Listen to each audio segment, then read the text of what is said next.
Hello, my name is Dennis Witt. I'm reading from the Lehman Trilogy, the part of Henry. He had been dreaming of America, the son of a cattle merchant, a circumcised Jew with only one piece of luggage. He stood as still as a telegraph pole on dock number 4 in the port of New York. Thank God he'd arrived, Baruch Hashem. Thank God he left, Baruch Hashem. Thank God he is now finally in America, Baruch Hashem. Children yelling, the creak of metal and squeak of pulleys, and in the midst of it all, there he is, silent, still, just off the boat, wearing his best shoes, the ones he'd never worn. The ones he kept in storage for that moment when I will be in America. And here it is, that moment, immortalized by the cast iron clock up high on the port tower, 25 minutes past 7.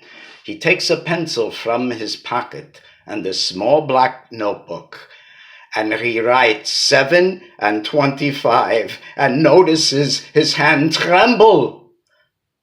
Maybe it's emotion. Or maybe after a month and a half at sea, just standing still on dry land, not rocking is strange. He'd lost 10 pounds and grown a thick beard as thick as a rabbi's over the 45 days crossing. 45 days spent moving up and down between cot, berth, and bow and cot.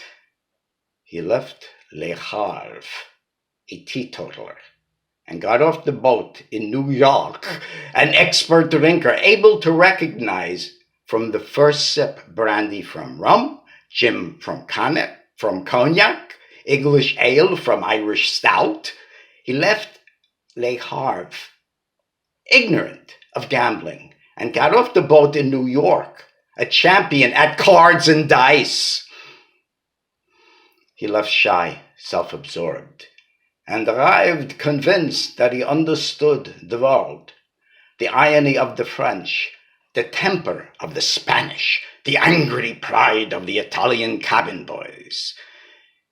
He left with an idea of America in his head, and got off the boat with America before him, no longer in his mind, but there in front of his eyes.